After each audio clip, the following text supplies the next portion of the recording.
Қайырлы күн достар, сіздермен Мөлдір Әділхан. Бүгін пупи-пай тортын дайындайтын боламыз.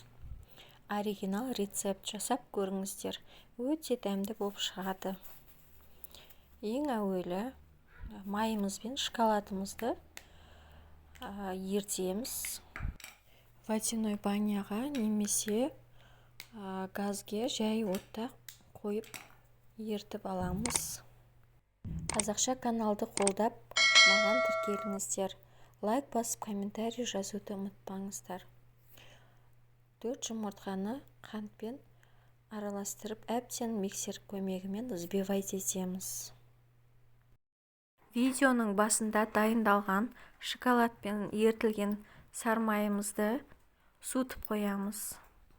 Қазір оны осы қамырға қосатын боламыз.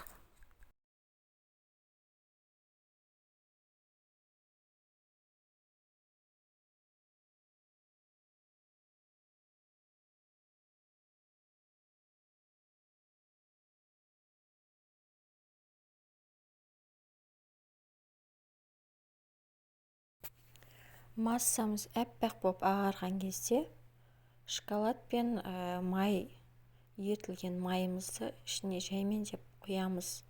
Ол суытылған болу керек, ыстықтай құюға болмайды. Жаймендеп қосып отырамыз, миксердің көмегімен араластырамыз.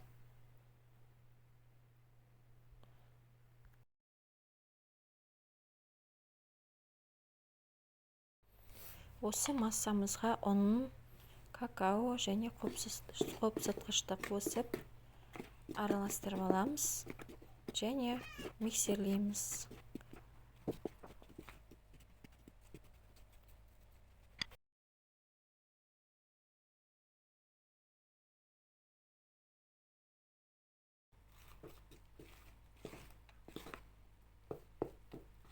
Осындай қою масса шығу керек. Енді пергамент қағазын осылай формочка арқылы қиып дайындап аламыз. Төртеуін жасаймыз. Сол массамызды төртке бөлеміз. Алдын ала қызып тұрған 180 градус пеште 8 минут көлемінде пісіріп аламыз. 4 көжеміз осылай дайын болды.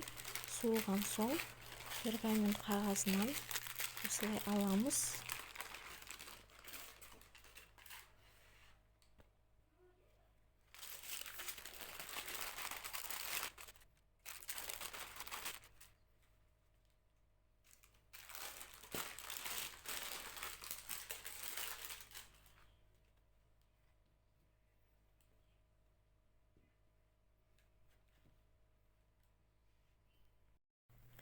Енді крем дайындайтын боламыз. Ол үшін өте салқындатылған сливкімізді аламыз. 33-35% майлылықта болу керек. Содан соң қант салдым және творожный сырымды бірден салып жібердім. Кремнің массасы өте нәзік, сондай жақсы болып шықты. Бірден араластырып жасай берсеңіздер болады. Кремімізді біртекті масса шығам дегенше миксер көмегімен араластырамыз. Кремнің дәмі енді айтып жеткізе алмаймын, өте сондай дәмді, нәзік болды. Жасап көріңіздер. Қазақша каналды қолдап, маған тіркелуді ұмытпаңыздар. Әртүрлі рецепттермен бөлісетін боламын. Видеоны соңына дейін көріңіздер. Лайк, комментарий жазыңыздар.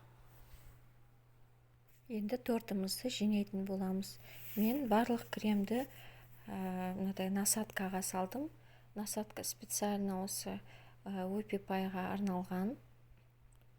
Мешочыққа салып, насаткамды салып, және осылай кремімді жағып шығамын.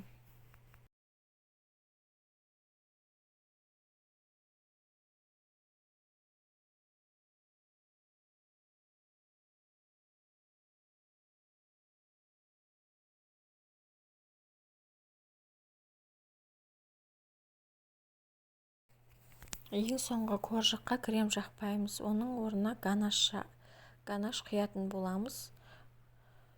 Ганашты әбден суытқан соң барып осылай торттың бетіне құямыз. Сонда әдемі болып шығады. Міне вупи пай тортымыз дайын болды. Енді тек оны әрлеу ғана қалды. Ганаш әбден қату үшін 1 сағат холодильникке салып аламыз, содан соң барып әрлейміз. Міне біздің тортымыз дайын болды. Ас болсын.